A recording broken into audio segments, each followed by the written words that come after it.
If you ever watch something that just, I don't know, sticks with you, a story that feels like it's playing by its own really brutal rules. Yeah, some things just hit different. Exactly. Well, today we're doing a deep dive into one of those. Cyberpunk. Edgerunners. We're going to unpack the lore, the details, the tragic stuff that makes David Martinez's journey through Night City such a gut punch, and really such a perfect example of the whole dark future. And we've really dug into the sources here for you. We're talking the original TTRPG books right up to the new Edgerunners mission kit. So this isn't just surface level. No way. We want to connect the dots for you, show how the whole world of Cyberpunk, Night City itself is basically an antagonist, and how the very things people need to survive, well, they end up destroying them. Okay, let's get into it then. We're talking the year 2076, and it's rough out there. This world isn't just scenery, is it? Not at all. It's active, it's predatory, it's constantly pushing back against the people living in it. Imagine your whole reality trying to chew you up and spit you out. Yeah, that sounds about right. So how did it get this bad, this dark future? Where did it start? Well, it wasn't overnight. It really kicks off way back with the 1996 world stock market crash. They called it the collapse. Okay. And that just crippled governments like the old US, left this huge power vacuum. And guess who stepped in? Let me guess. Corporations. Bingo. Mega corporations. They filled that void. The U.S. government kind of became the new United States of America, the NUSA, but it's basically propped up, almost privatized, by the arms giant Militech. Wow. Even places called free states, like where Night City is in Northern California, their freedom is, let's say, managed. It always bows to corporate interests in the end. So the real power isn't governments anymore. It's these giant companies. That's the core takeaway, yeah. They set the new global order because the old one just failed. And Night City is ground zero for that, isn't it? It's more than just a city. Oh, yeah. It's effectively its own corporate-controlled city-state. Independent, but not really free. And the city's layout, it tells the whole story. It's like a map of inequality. How so? Well, you've got places like Santo Domingo. That's where David Martinez is from. It's industrial, poor, full of these giant, decaying mega buildings, just survival mode for most people there. Right. Then you swing over to the city center. Gleaming towers, neon everywhere. That's absolute corporate turf. Arasaka's HQ is there.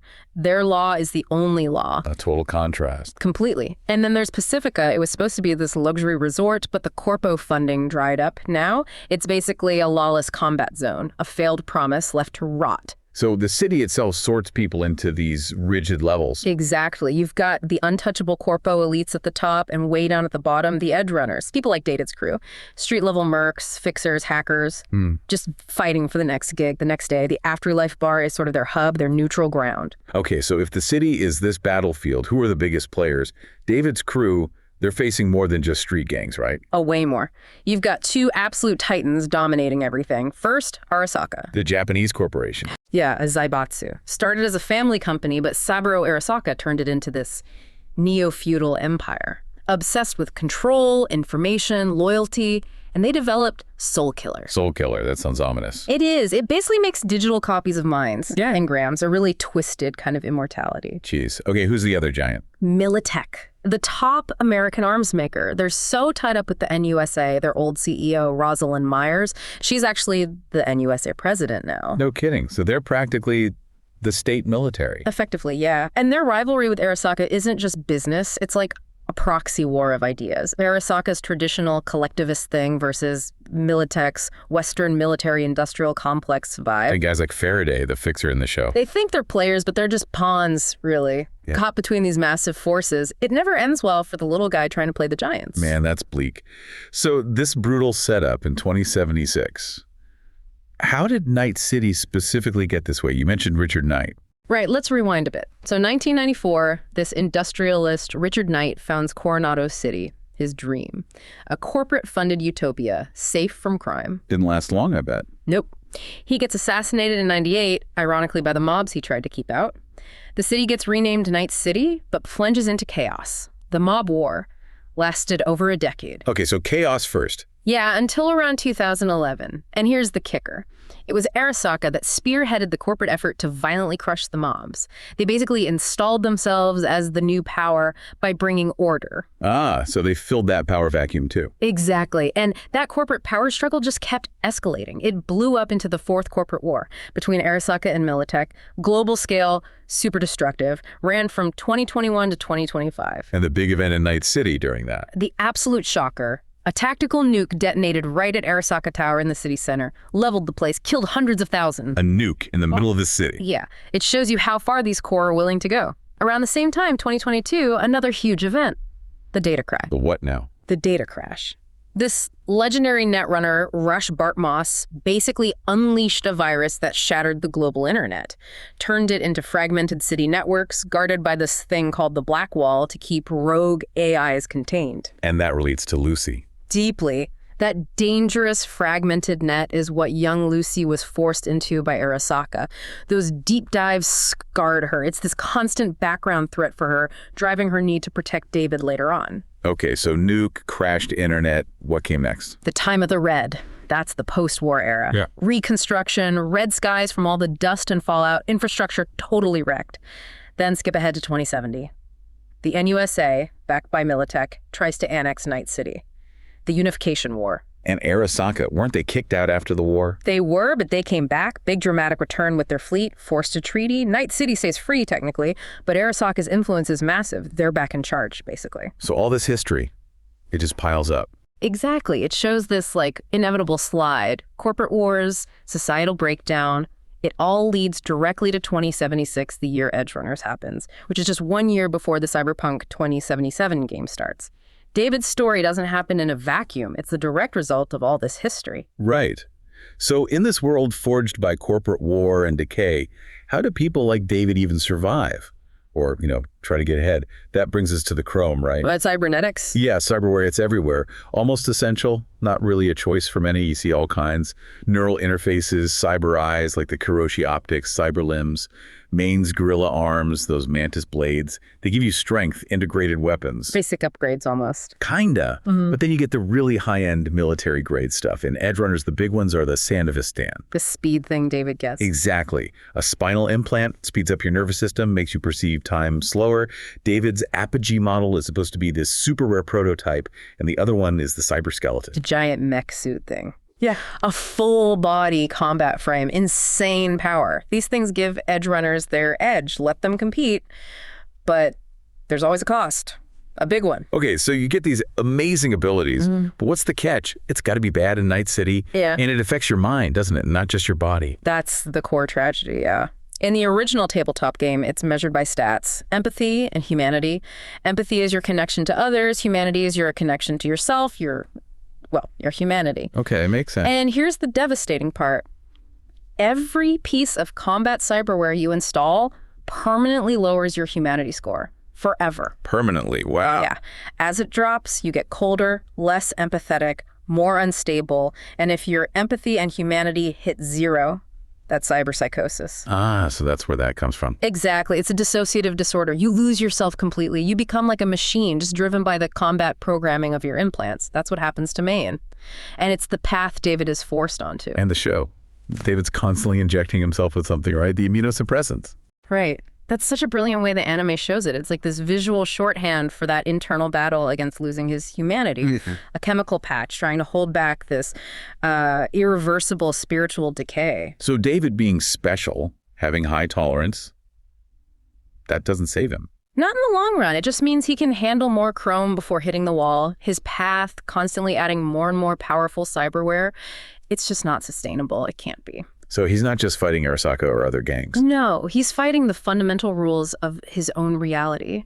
The fact that the power he needs to survive is also guaranteed to destroy his mind, it's inescapable. That's heavy. Okay, staying on tech. What about net running? Lucy's skill. Right, net running.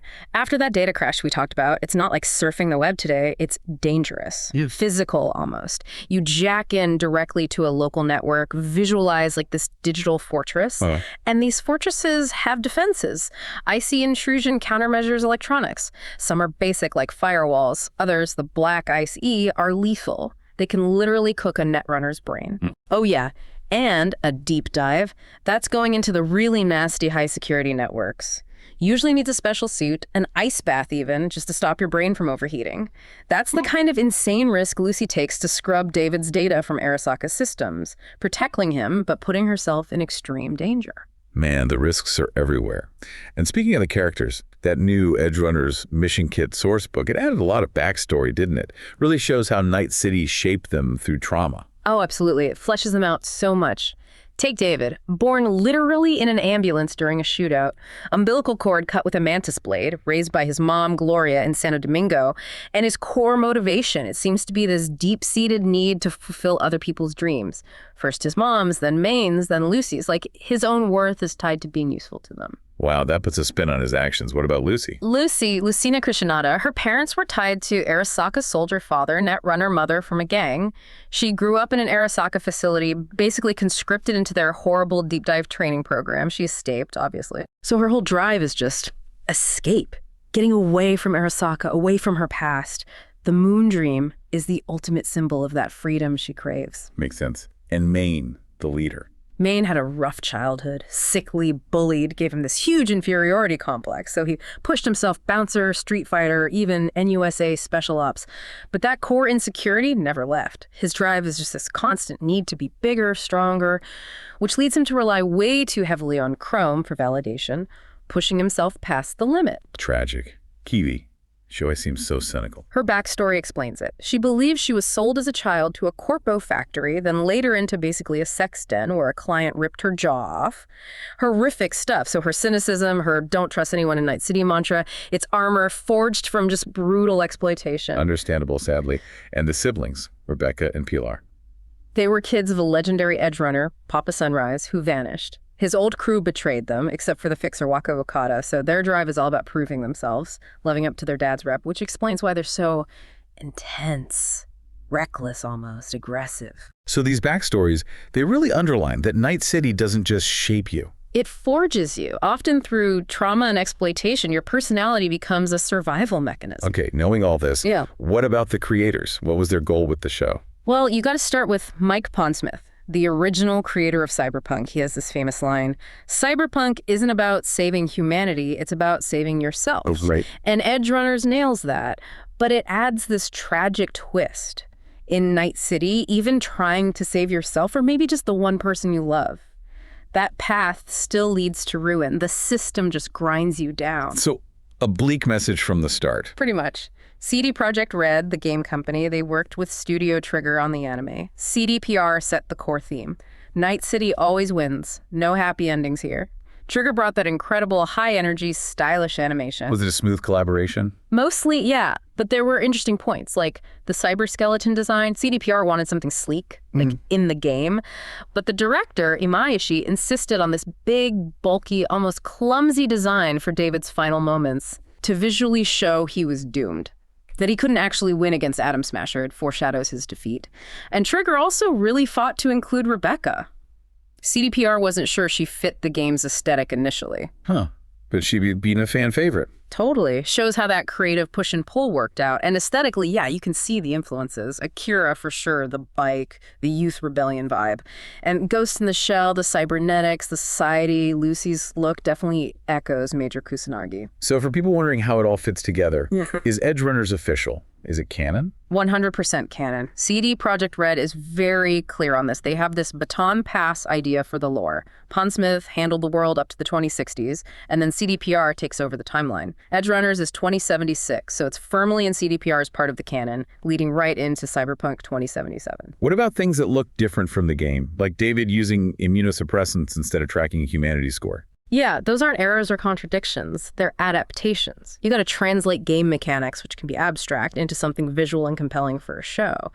The immunosuppressants show the cost of Chrome in a way a stat bar can't on screen. Same with maybe how the Sandevistan looks. It's about keeping the core idea, the emotional truth, intact for a different medium. Gotcha. Adaptation, not contradiction. Okay, so the ending. It's brutal. It's pretty final. But fans always look for hope, right? What are the big theories? Oh yeah, the theories definitely persist. The biggest one is about David.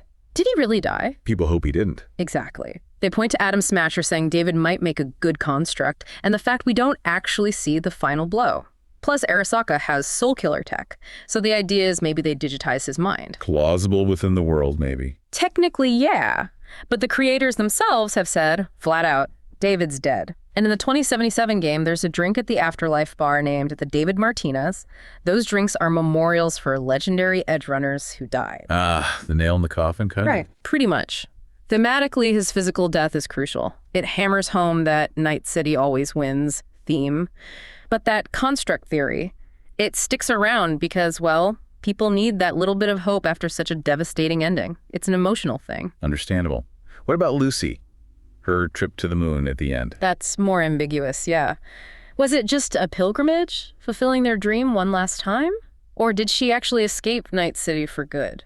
There's a side quest in the game where Falco implies they, meaning him and maybe Lucy, got out of the life, but her actual fate, her state of mind, left open. So even her win feels kind of empty. Exactly. It feels hollow. She got her dream, maybe, but lost everything, everyone that mattered along the way. Reinforces that theme again. Winning in Night City still means losing, which kind of begs the question, why do we latch onto these theories even when the story tells us it's bleak? Yeah, it says a lot about how much the story impacted people, I guess, or their desire for some kind of win. Definitely speaks to the power of the narrative. Wow. Okay, that was definitely a deep dive. Edgerunners really does an amazing job weaving all that dense lore into something so personal, so brutal. A stark reminder about Night City being the real villain and the terrible cost of Chrome. Absolutely. It hammers home those core cyberpunk themes. The sheer dominance of corporations, the dangerous appeal of becoming more than human, and how ambition just gets eaten alive by the system itself. It's a tragedy almost by design. So it leaves you thinking, doesn't it? What does this mean for you, listening right now, in a world where the tools you need to survive might destroy you, or even escape costs almost everything? Yeah. How do you define success? And maybe the scarier question, what would you be willing to sacrifice for it? That's a thought that definitely goes beyond Night City. Thanks for joining us on this deep dive, everyone.